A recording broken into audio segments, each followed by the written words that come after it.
Tonight, part 3 in our series looking at how Bill and Hillary Clinton used the Clinton Foundation to further their professional and personal agendas. The FBI had long been investigating Hillary Clinton's use of private email as Secretary of State for clues into possible links between the Clinton Foundation and State Department business. As you're about to see, those FBI agents were not the only ones peering into what's been called the Clinton blur, the controversial mix of money and politics, diplomacy and personal interests, all so interconnected that it's easy to get lost.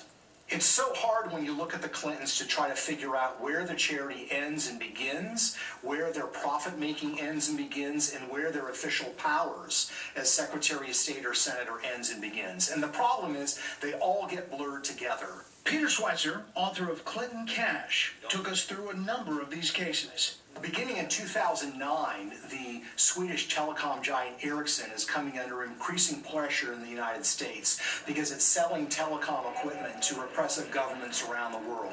In the midst of all of this, they decide to pay Bill Clinton to give a speech for the first time ever. They pay him a whopping $750,000. Soon after, Hillary Clinton's State Department urged new, broader sanctions against Iran.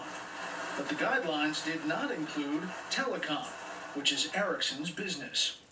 Ericsson told us President Clinton was chosen for his perceived strong attraction power and selected from a list of many potential speakers with crowd pull. The company has told Fox News the conversation regarding Iran had no impact on this decision. In June 2010, Bill Clinton was in Colombia. Bill Clinton meets with the then president of Colombia, Uribe, to discuss matters in private. What's curious is that Hillary Clinton is in Colombia at the same time. And after Bill leaves the presidential palace, Hillary Clinton comes in and has lunch with the president of Colombia, where she signs some technical agreements and explains her commitment to a free trade agreement between Colombia and the United States. The very same trade agreement she had pledged to defeat while running for president in 2008. As I have said for months, I oppose the deal, I have spoken out against the deal, I will vote against the deal, and I will do everything I can to urge the Congress to reject the Colombian free trade deal. Also in Colombia with Bill Clinton was Frank Giustra, a billionaire businessman and family friend. Let's go down the timeline as you have it. Frank Giustra, a Canadian billionaire, arrives in Colombia with Bill Clinton on June 8th, 2010.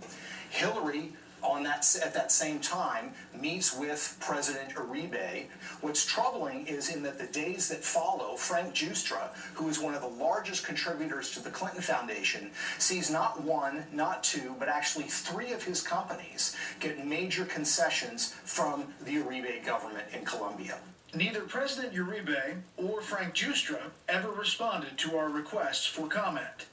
In May 2015, Giustra did release a statement that said, in part, suggestions that his contributions to the Clinton Foundation were made to further his business interests are not true.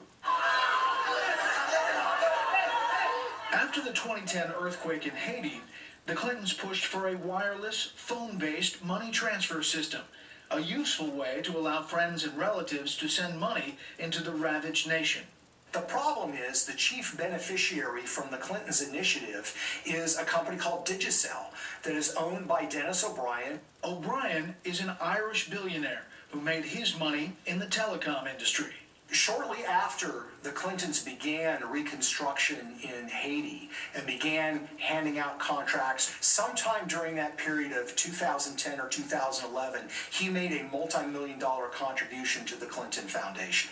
Digicel told us they, quote, entered the Haitian market in May 2006 via a legitimate license tender process and built a very successful business from that point on. They are just a few of the many stories Schweitzer documents in his book. And in his research, there's something he noticed about the payments. Bill Clinton's average speaking fee is somewhere around $175,000 to $200,000 over the years. The problem is that once Hillary becomes Secretary of State in 2009, the number of big paydays where he gets paid $500,000 or more to give a speech, one speech, overseas, increases dramatically. Up next, I'll go over to the big board and check the key races in the balance of power, the fight for Congress.